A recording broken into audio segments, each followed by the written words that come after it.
Hanifa जी। Madam speaker, आज आप बताइए, आप बोलिए। इस बजट पे बोलने का मौका दिया, इसके लिए मैं आपका शुक्रिया अदा करता हूं। मैडम, इस बजट में लद्दाख को तकरीबन 6000 करोड़ की एलोकेशन किया गया है। तकरीबन इतना ही पिछले बजट में भी इतना ही एलोकेशन किया गया था, लेकिन इसको रिवाइज टाइम पे इसको 4500 करोड़ तक जो है इसको महदूद किया गया। उसका रीज़न ये बताया गया कि वहाँ पर जो है ख़र्चा कम किया गया है। मैडम, लद्दाख का जोग्राफिया हालात और मौसमी हालात ऐसा है कि वर्किंग सीज़न जो है वहाँ पे बहुत देर से शुरू हो जाती है। तकरीबन बारिश के बाद वहाँ पे वर्किंग सीज़न शुरू होता है, और जो बजट पे जो रिव्यू किया जाता है वो सितंबर में किया जाता है वहाँ पे, और मार्च और सितंबर के बीच में बहुत कम वक्त होती है उसको खर्चा होने में।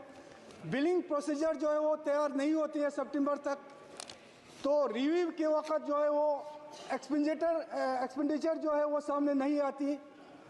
ये जो इशू है मैंने ऑनरेबल फाइनेंस मिनिस्टर साहिबा के सामने भी रखा था।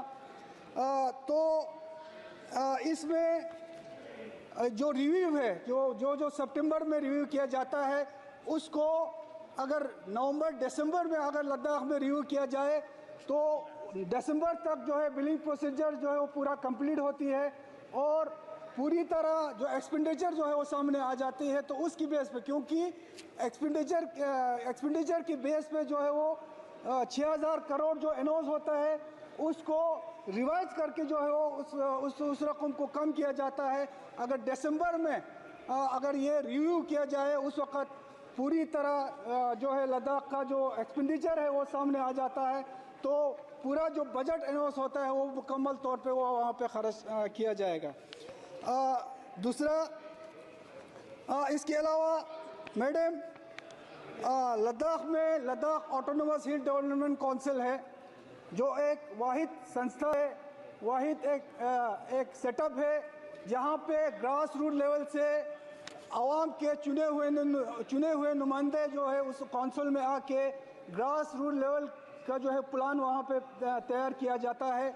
मगर उस काउंसिल को इस बजट का जो 6000 करोड़ जो बजट अनाउंस किया जाता है उसका महज 10% जो है उसके अख्तियार में दिया जाता है।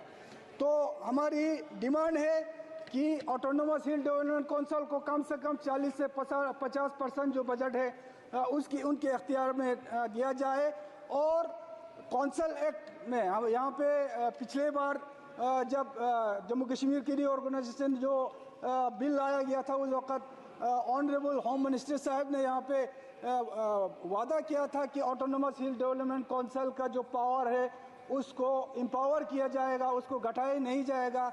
लेकिन ऑटोनोमस हिल डेवलपमेंट काउंसिल के पास जो बजट जाता है, जो कैपेक्स बजट जाता है, वो जो 2019 में जो यूटी बनी उससे पहले ये नॉन लेसेबल हुआ करते थे, लेकिन अब वो लेसेबल है।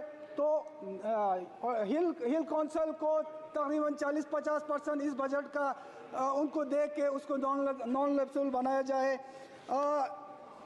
ऑनरेबल मैडम, आज यहाँ पे एम्प्लॉयमेंट पे काफ़ी बातें हुई।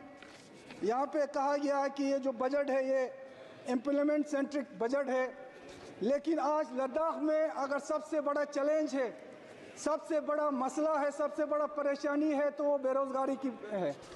लद्दाख में पिछले 5 साल से 2019 में लद्दाख को यूटी बनाया गया, उसके बाद यूटी बनाने के बाद अब तक मैडम प्लीज़ लद्दाख के कुछ इश्यूज़ यहाँ पे रखना बहुत ज़रूरी है, इसलिए थोड़ा टाइम जो है मुझे दिया जाए। लद्दाख में बेरोज़गारी का मसला आज सबसे बड़ा चैलेंज है। पिछले 5 साल में खासकर गेजेटेड पोस्ट का कोई भी रिक्रूटमेंट लद्दाख में नहीं हुई है। वहाँ पे पब्लिक सर्विस कमीशन अभी तक नहीं बना है।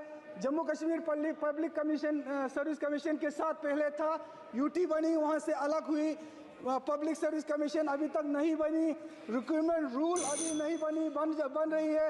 मैडम प्लीज़ मैडम, मुझे उस दिन भी मुझे टाइम नहीं दिया गया था। आज कुछ इश्यूज है जो ज़रूरी है यहाँ पे रखना। लद्दाख के लेकर दीजिए। जवान लोग, जो नौजवान तबका है, पढ़े लिखे यूथ से आज परेशान है, फ्रस्ट्रेटेड है मैडम। लोगों को, बहुत सारे जवानों को, बहुत सारे पढ़े लिखे यूथ को ओवरएज हुआ है, वो फ्रस्ट्रेटेड है। आज लद्दाख में जल्द से जल्द रिक्रूटमेंट सिस्टम को जो शुरू किया जाए, पीएससी का गठन किया जाए। अगर लद्दाख को अलग से पीएससी देने में मुश्किलात है तो जम्मू कश्मीर पीएससी के साथ रखा जाए और जल्द से जल्द रिक्रूटमेंट शुरू किया जाए। और रिजर्वेशन 80% की बात पिछले हाई पावर कमेटी के गवर्नमेंट के साथ मीटिंग में हुई थी। 80% रिजर्वेशन वहाँ पे मिलना चाहिए और एलआरसी मैंडेटरी होनी चाहिए। ये